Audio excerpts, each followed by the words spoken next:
sebelum saya memulai materi yang akan saya tambahkan atau saya berikan sebagai penguatan dari apa yang sudah saya jelaskan beberapa minggu yang lalu.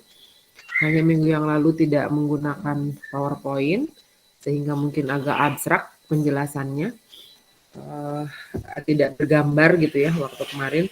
Maka untuk minta tisu ya. Untuk hari ini, moga-moga bisa difahami atau lebih difahami lagi tentang bagaimana kita menuliskan latar belakang dan juga kerangka berpikir. Oke, kita mulai lagi dari yang pertama ya. Apa itu masalah penelitian? Masalah penelitian adalah terjadinya gap antara yang seharusnya dengan yang senyatanya sehingga melahirkan kebingungan. Kemudian si kebingungan itu dicarikan hipotesanya apa yang akan kita buktikan. Si kebingungan itu dilakukan di studi awal agar kita menemukan hipotesa yang akan kita buktikan. Sesudah kita menemukan hipotesa, maka buatlah pertanyaan penelitian yang memiliki hipotesa. Bedakan antara pertanyaan penelitian dengan pertanyaan pencarian data. Pertanyaan penelitian sifatnya memiliki prediksi ke depan, ingin membuktikan hipotesa, dirumuskan dengan pertanyaan yang simpel dan dapat dipahami. Tetapi kalau pertanyaan pencarian data tidak memiliki hipotesa, tentu saja pertanyaannya pendek-pendek sebagai pertanyaan atau anak pertanyaan dari pertanyaan masalah penelitian. Sesudah itu harus lakukan lagi studi awal untuk memastikan apakah penelitian kita obtainable data atau tidak. Sudah melakukan penelitian studi awal, maka kemudian kita membuat kerangka berpikir. Kerangka berpikir adalah kerangka teoritis atau kerangka kerja yang akan kita lakukan ketika kita akan menyelesaikan penelitian kita. Oleh karena itu, harus sinkron antara masalah penelitian atau pertanyaan penelitian dengan kerangka berpikir kita. Nah, nanti si kerangka berpikir itu ditulis secara deduksi ya, deduktif dari yang umum ke yang khusus.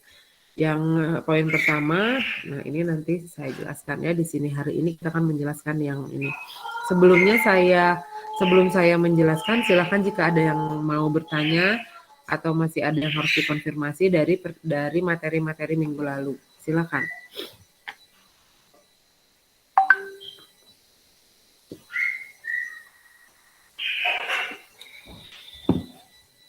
Ada yang mau ditanyakan?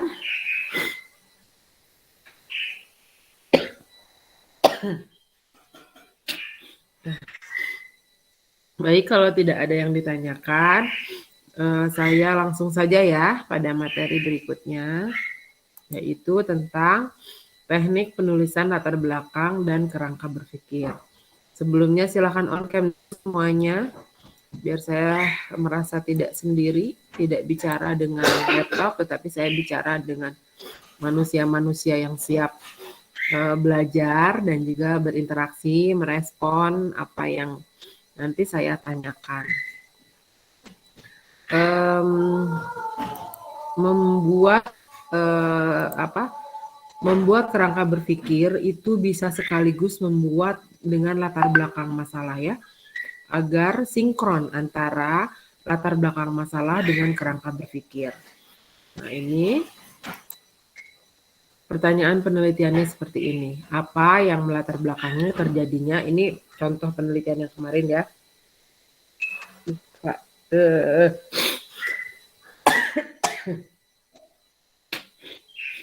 Apa yang melatar belakangnya terjadinya buta huruf Al-Quran di kalangan mahasiswa S1, Prodi Ilmu Al-Quran dan Hadis. Nah, salah.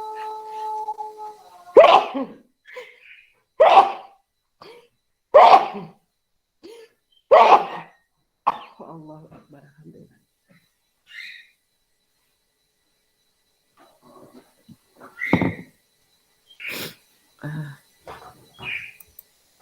Bentar ya, Al-Quran. Ini Prodi Ilmu Al-Quran, tidak ada hadisnya.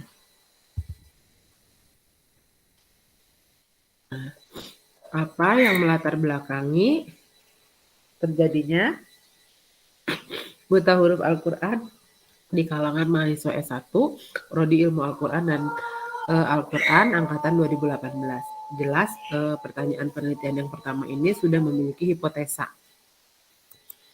Apa hipotesanya? Ini hipotesanya terdapat faktor eksternal dan internal. Nah, faktor eksternalnya adalah desain pembelajaran, metodologi pembelajaran, dan dosen yang kurang memenuhi standar. Dan ada juga faktor internal. Faktor internalnya dukungan keluarga dan waktu yang cukup untuk berlatih membaca Al-Quran. Nah, ini yang mengakibatkan terjadinya buta huruf Al-Quran di kalangan mahasiswa S1.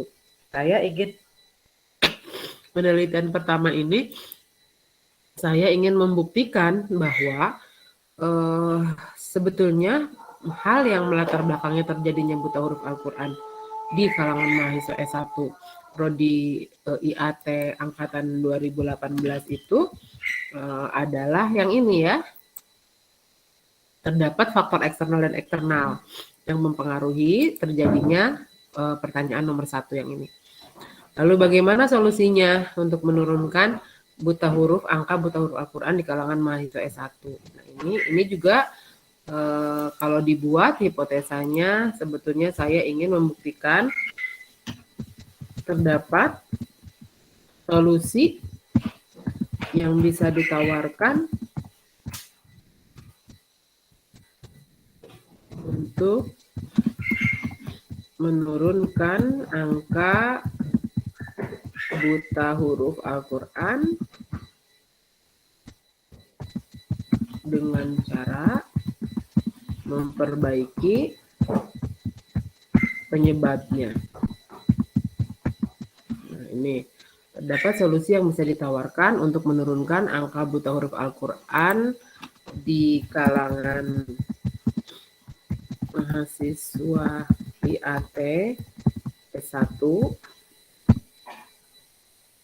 angkatan 2018 ya, dengan cara memperbaiki penyebabnya. Nah, ini penyebabnya apa? Oh, penyebabnya ada faktor eksternal dan internal.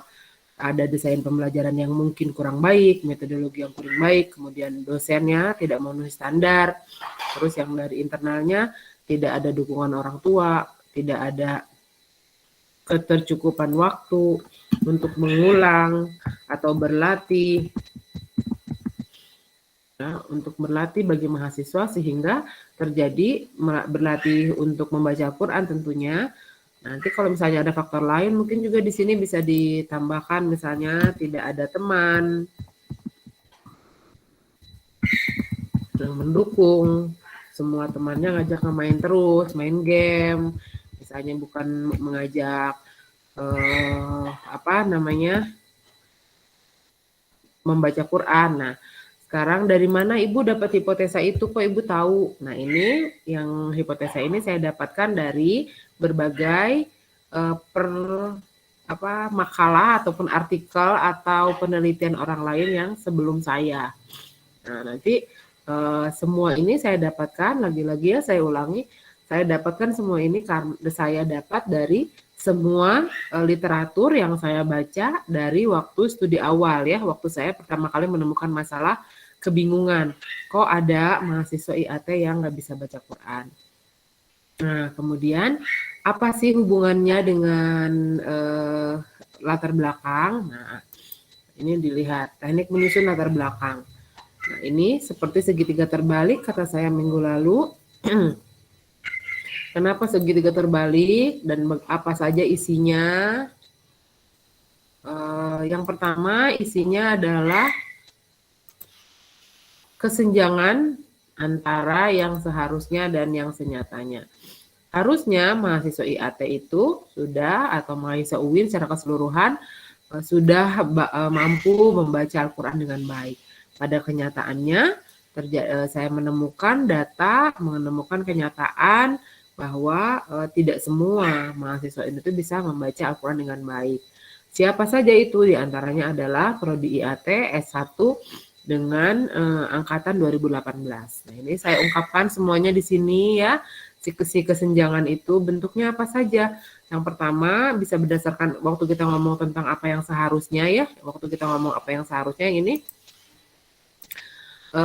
kita bisa menuliskannya dari anggapan dari teori atau anggapan-anggapan orang bahwa UIN adalah universitas universitas yang luar biasa hebatnya, terkenal, prestisius di UIN Bandung misalnya untuk Jawa Barat itu adalah universitas yang prestisius yang punya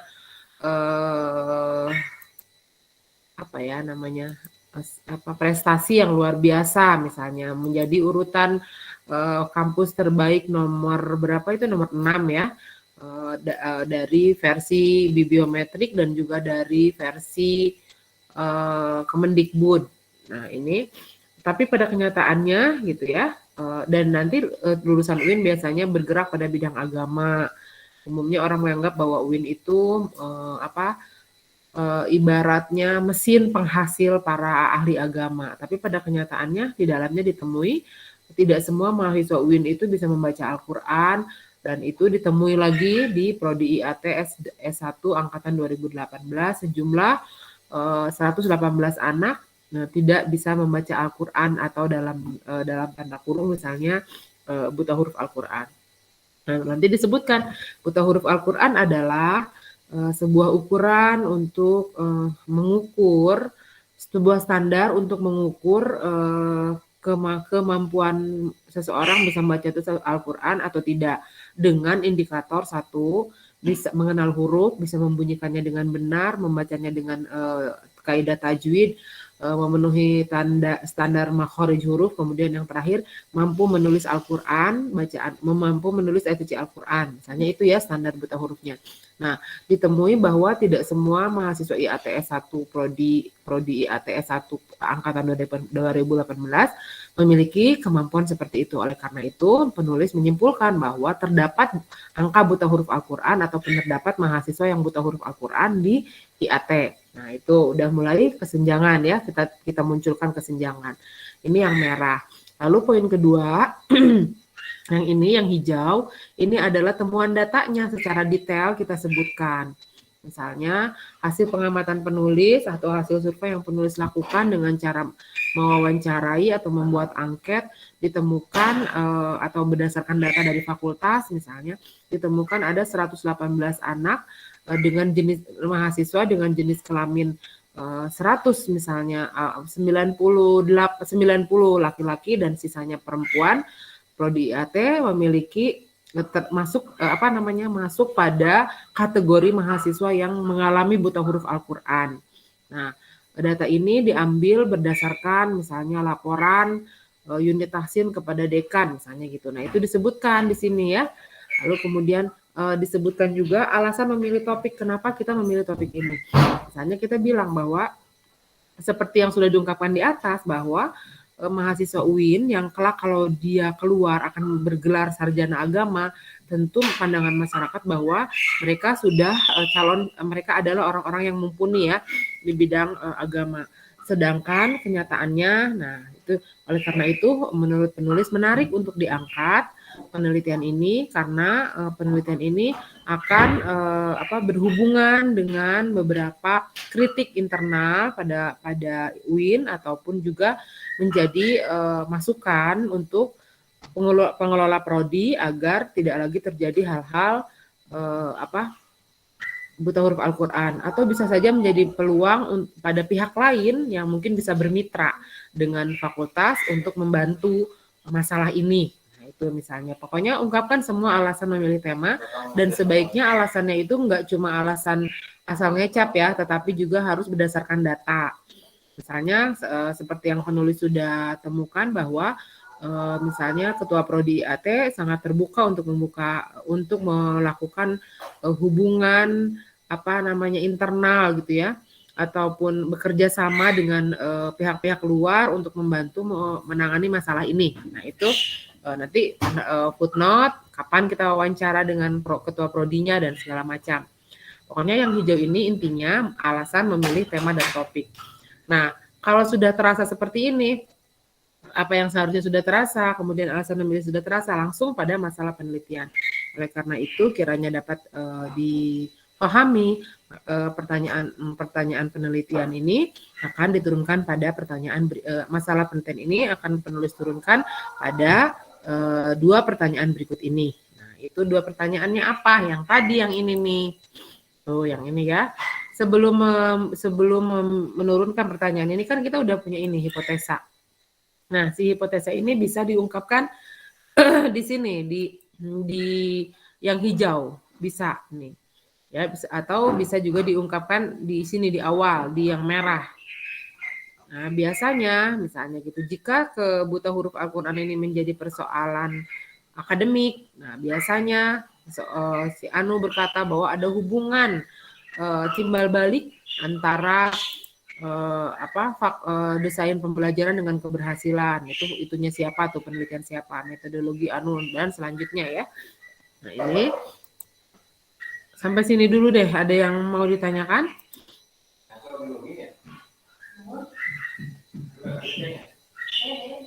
Silakan, ada yang mau ditanyakan.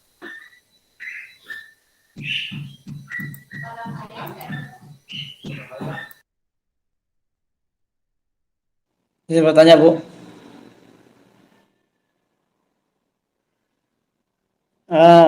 Itu Bu, mengenai pertanyaan penelitian dan hipotesa.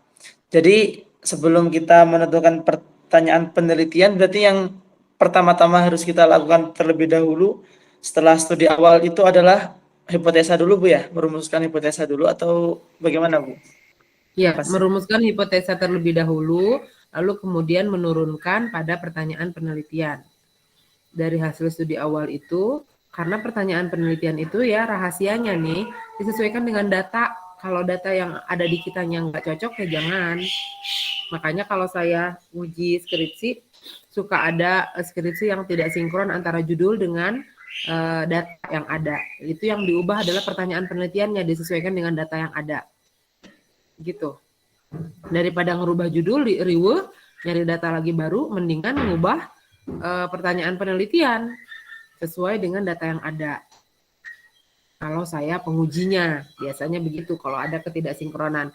Tapi ada juga dosen-dosen yang diubah aja gitu judulnya, lalu kemudian mereka suruh nyari lagi. Kan perbaikannya jadi kayak dari awal lagi gitu. Silakan, gimana Ajik, paham? Paham, Bu. Terima kasih, Bu. Tadi sempat kebingungan pertanyaan penelitian dulu atau hipotesa gitu. Oke. Terima kasih, Bu. Ya. Ada yang mau ditanyakan lagi?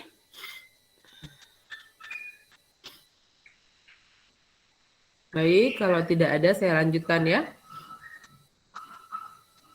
Yuk, saya tunggu nih. Ada lagi enggak? Jadi balik lagi ya. Pertanyaan penelitian atau caranya gini kali ya. Hipotesa dulu, temukan hipotesa. Sebetulnya sih enggak juga begini ya. Sebetulnya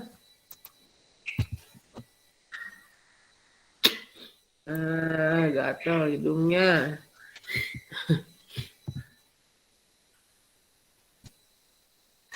Yang ini yang di pertama harusnya kan kita menemukan dulu kesenjangan ya. Menemukan kesenjangan antara yang seharusnya dengan yang senyatanya. Lalu kemudian lakukan studi awal ya. Nah, baru kemudian merumuskan hipotesa, mengajukan pertanyaan penelitian atau membuat pertanyaan penelitian berdasarkan sesuai dengan data yang kita peroleh agar tidak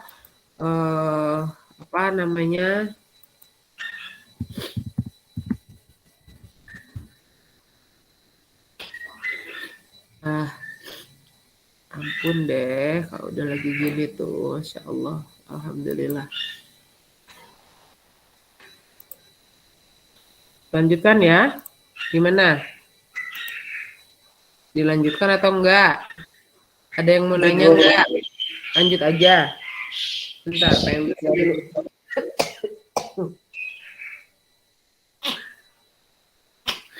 Aduh, ampun. Izin bertanya, Bu. Ya, silakan, Rifa.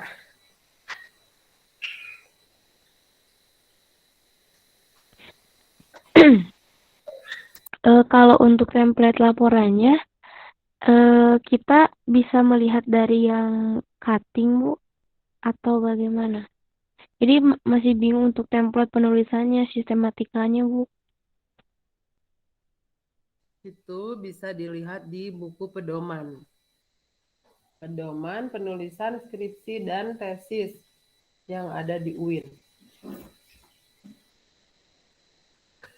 Kelihatan Baik, nggak? Bu. Terima kasih.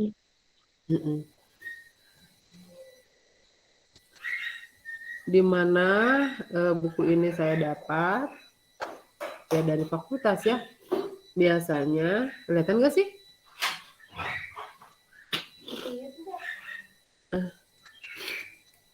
Nanti saya fotokan di grup ya. Biasanya buku ini didapat kalau seseorang sudah mendapatkan SK dengan gratis ya. Jangan mau dimintai bayaran, takutnya ada oknum-oknum. Ini kalau udah dapat SK, terus kita dapat ini. Harusnya mah nggak begitu ya. Harusnya mah seluruh mahasiswa semester 7 dapat. Tapi ya begitulah. Oke, saya lanjutkan ya. Siap, dilanjutkan. Siap, Bu. Baik. Ini terakhir ini teknik menyusun kerangka berpikir. Nah, kalau di latar belakang poin yang sama ya, polanya kayak gini ya, deduksi.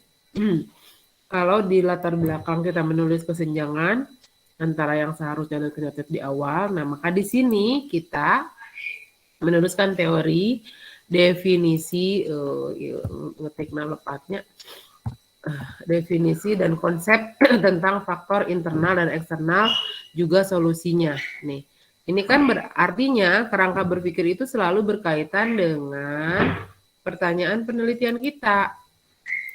Nih, kalau pertanyaan penelitian pertamanya adalah tentang terdapat latar belakang yang menyebabkan terjadinya buta huruf Al-Quran di kalangan mahasiswa, maka di kerangka berpikir itu ditulislah teori tentang apa itu metodologi yang ini mana? Apa itu ini ya? Apa itu desain pembelajaran, metodologi pembelajaran, dan selanjutnya yang ini itu masuk ke sini nih. Faktor internal dan eksternal juga solusinya. Ya, di sini teori, definisi, pokoknya masukin aja. Tapi yang nyambung tentunya nggak terlalu banyak. Kita mengambil dari metode pembelajaran adalah bla bla bla bla, ataupun misalnya Bayjuri menyebutkan bahwa ada hubungan antara ada hubungan keberhasilan siswa antara metodologi yang baik dengan keberhasilan siswa. Ada hubungan antara desain pembelajaran yang baik dengan keberhasilan siswa. Itu disebutin semuanya.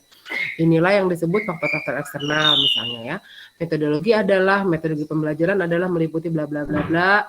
Kemudian desain pembelajaran meliputi bla bla bla bla. Kemudian dosen yang baik itu adalah kriterianya menurut siapa, bla bla bla bla. Nah, dimasukin. Oleh karena itu, jika ada kegagalan ataupun ada masalah pada hasil pembelajaran, maka bisa dikatakan solusinya adalah dengan cara memperbaiki metodologi, desain, guru, ya, kemudian dukungan orang tua, dukungan teman, dan juga latihan. Cukup waktu untuk berlatih, untuk untuk meraih keberhasilan pembelajaran siswa, dan termasuk di dalamnya adalah menangani masalah buta huruf Al-Quran. Misalnya seperti itu ya, kalau rumusan masalahnya seperti yang punya saya, yang ini. Kemudian hasil studi awal. Nah, ini hasil studi awal itu yang tadi yang sama kayak di sini loh. Di sini, alasan memilih topik ya. Nah, kalau di sini bedanya, apa yang kita harus dituliskan di sini?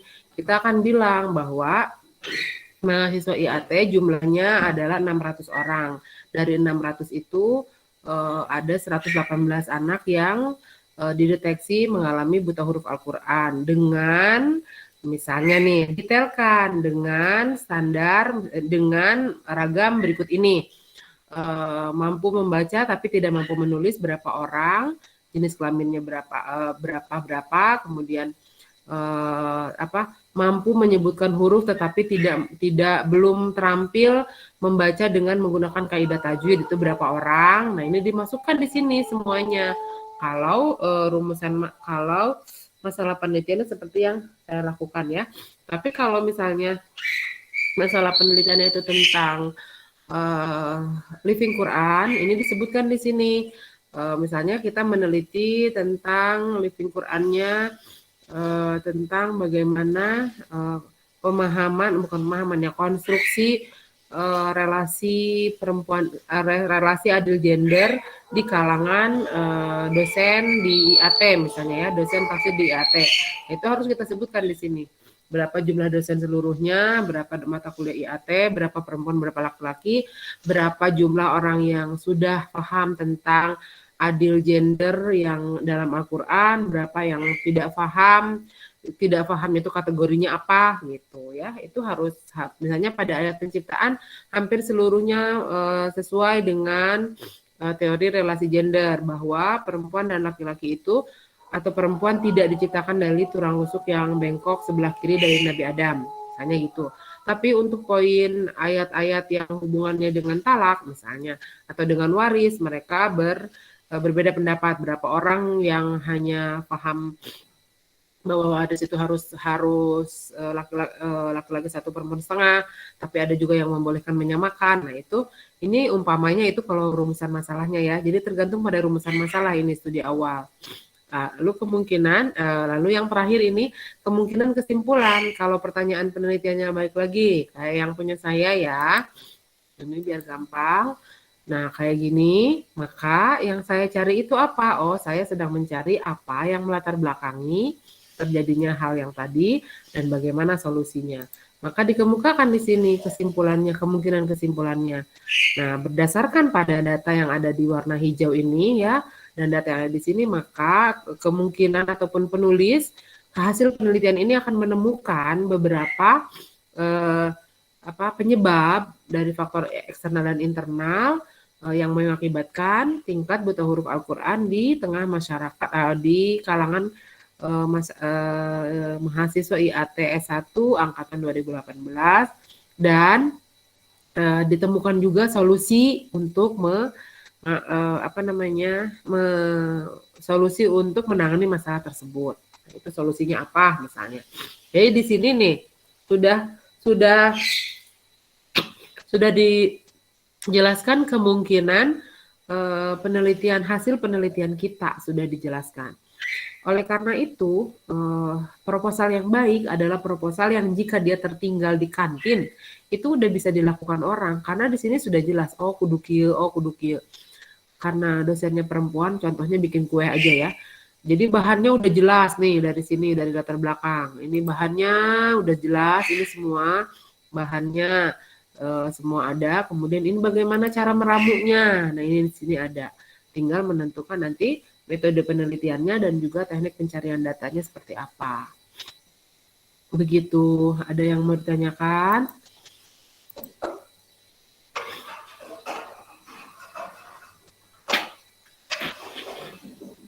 Jadi sekali lagi, betapa erat hubungan antara hipotesa dengan pertanyaan penelitian, hipotesa dengan latar belakang masalah, hipotesa dengan kerangka berpikir. Dan betapa erat hubungan antara latar belakang masalah dengan masalah itu sendiri dan juga kerangka berpikir. Nah, ini poin-poin penting ya. Jadi jangan sampai masalah penelitiannya kita mau meneliti tentang konsep kufur misalnya dalam tafsir Misbah misalnya, Al-Misbah karya Quraisy Shihab, ternyata di latar belakang masalahnya kita hanya masih menulis Al-Quran adalah kitab suci yang diturunkan dari Allah. Ini nggak sama sekali nggak nyambung gitu. Ini bukan makalah yang kalian mau buat, itu adalah proposal. Jadi langsung to the point. What is the sign and what is the solen. Kemudian juga tentukan kecenderungan kita mengambil apa, kemudian alasan kita mengambil tema itu apa. Nah, hal-hal tersebut, hal-hal yang kita tuliskan di kerangka berpikir nggak mungkin bisa kita tulis dengan baik kalau kita belum studi awal. Makanya studi awal lah. Ini mulailah dari masalah penelitian, tidak mulai dari dari judul. Nah, bagaimana cara membuat judul sekalian deh. Membuat judul itu bisa dari sini ya, dari pertanyaan penelitian. Nah, dari pertanyaan penelitiannya kita bisa melihat, kita bisa membuat judul. Ternyata masalahnya misalnya yang muncul, yang dominan di IAT itu adalah ini nih, kurang waktu untuk berlatih gitu ya. Karena desain belajarnya sudah baik, metodologinya sudah baik, kemudian dosennya sudah baik, tapi tidak ada dukungan tidak ada ketercukupan waktu untuk berlatih dan tidak ada teman yang mendukung. Nah, ini misalnya ini adalah hal yang kita temukan dari responden yang ada ya, dari penelitian yang kita temukan. Nah, ini kita bisa angkat jadi judul ini. Langsung saja pada misalnya ketercukupan waktu dan teman mempengaruhi atau bisa menjadi solusi. Nah, ketercukupan waktu berlatih dan teman yang mendukung, bisa ini sebutkan kayak gitu ya, sebagai solusi mengurangi terjadinya atau tingkat buta huruf Al-Quran di kalangan mahasiswa. Itu bisa seperti itu kalau hasil kesimpulannya bunyinya seperti itu. Tapi kalau ternyata ini masalahnya adalah di faktor eksternal, maka kita bilang desain pembelajaran, metodologi dan ini berpengaruh pada lahirnya buta huruf Al-Quran di kalangan mahasiswa. Misalnya kayak gitu. Nah, ini kok kayak tarbiyah penelitiannya, misalnya kayak gitu ya. Nanti kita bilang, ini memang beririsan dengan penelitian tarbiyah karena kita ngomong desain pembelajaran. Tetapi yang saya sedang temukan adalah bahwa tingkat buta huruf Al-Quran di kalangan mahasiswa S1 itu dipengaruhi oleh ini, faktor banyaknya, berdasarkan pengakuan dari mahasiswa, misalnya kayak gitu. Atau juga bisa pengakuan dari dosennya, dari perancang kurikulum. Sampai sini ada yang mau ditanyakan?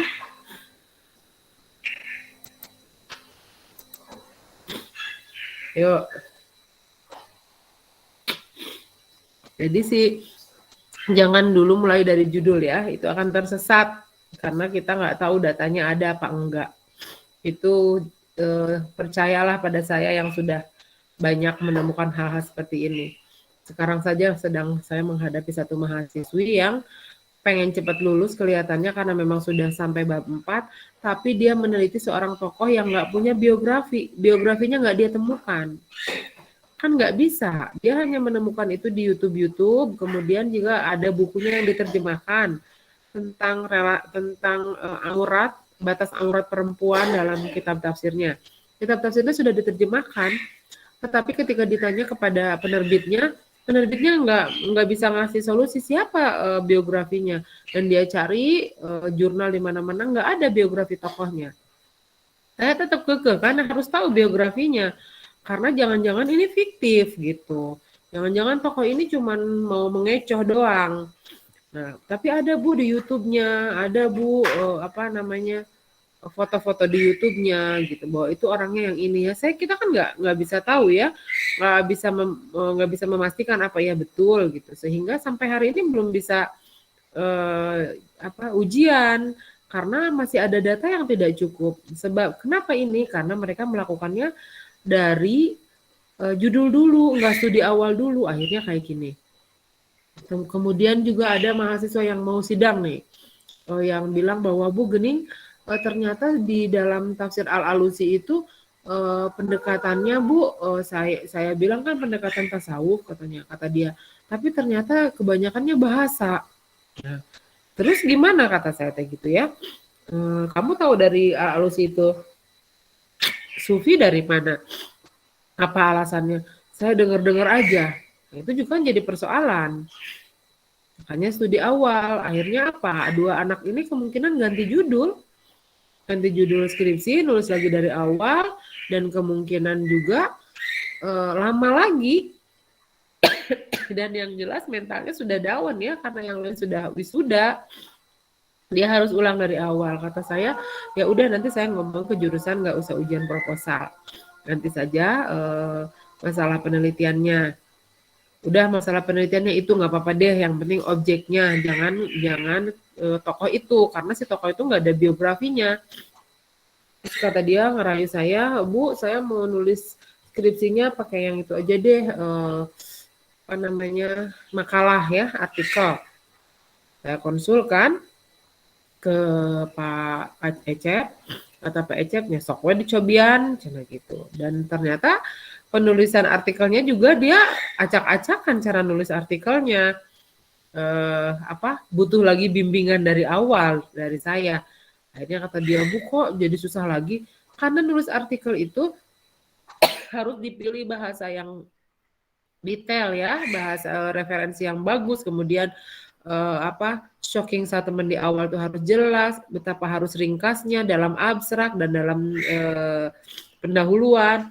Ini masih banyak, masa nulis artikel sampai berapa? 30 halaman kan nggak bisa. Nulis artikel itu hanya 600 kata saya. Itu sangat sedikit, hanya 10 halaman, paling banyak 12 halaman. Baru kemudian penerbit mau pengelola jurnal mau menerbitkan.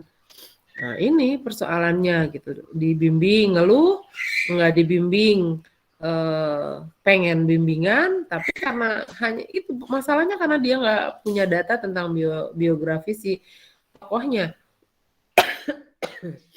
Oke, sampai sini ada yang mau ditanyakan?